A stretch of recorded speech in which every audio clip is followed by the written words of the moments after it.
उर्मिला मातोंडकर ने हाल ही में Congress party join की थी। कांग्रेस ने उर्मिला को मुंबई उत्तर सीट से चुनाव लड़ने के लिए टिकट दिया है। इस सीट पर कांग्रेस का कोई उम्मीदवार चुनाव लड़ने को तैयार नहीं था, इसलिए कांग्रेस ऐसे चेहरे को उम्मीदवार बनाना चाहती थी जो बीजेपी को कड़ी टक्कर दे सके। उर्मिला इस चुनाव में पूरी ताकत झोंक रही हैं। रविवार को गुजरात के पाटीदार नेता हार्दिक पटेल और उर्मिला मातोंडकर ने मुंबई के अंधेरी में युवा मिलन कार्यक्रम को संबोधित किया।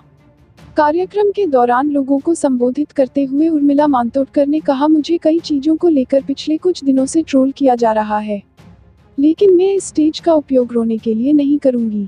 मुझे खुद पर पूरा भरोसा है। उर्मिला यही नहीं रुकी, उन्होंने विरोधियों पर निशाना साधते हुए कहा, बॉलीवुड में काम करने पर मुझे खुद पर गर्व है, लेकिन फिल्म इंडस्ट्री से होने के चलते मुझे ट्रोल किया गया। वे सोचते हैं कि मैं बॉलीवुड से हूँ, मेरे पास दिमाग नहीं है। इससे पहले उर्मिला मातोंडकर पर हिंदुओं की भावनाओं को ठेस पहुंचाने का आरोप लगाते हुए भाजपा के नेता सुरेश नखुआ ने उनके खिलाफ क्रिमिनल कंप्लेंट दर्ज कराई। सुरेश नखुआ के मुताबिक उर्मिला ने एक टीवी शो पर कहा था कि हिंदू धर्म दुनिया का सबसे हिंसक धर्म है। ऐसा कहकर उर्मिला ने हिंदुओं की धार्मिक भावनाओं को ठेस पहुंचाई है।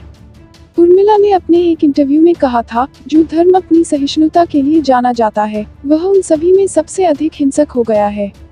नरेंद्र मोदी सरकार के 5 सालों से मुझे सबसे ज्यादा नफरत है। उन्होंने 5 सालों में ऐसे काम भी किए हैं जो अब तक सामने नहीं आए। सत्ता में आती है तो इनके बुरास जरूर खोलूंगी। भारत में अभिव्यक्ति की स्वतंत्रता का पूर्ण अभाव था। देश अराजकता की स्थिति की ओर बढ़ रहा था, जहां लोगों को लगता है कि हिंसा ही एकमात्र रास्ता था। हमें लगता है कि उर्मिला को सचमुच अपने ऊपर कॉन्फिडेंस नहीं, तभी वह पीएम मोदी पर लगातार ऐसे विवादित बयान देकर अटेंशन पाना चाहती हैं।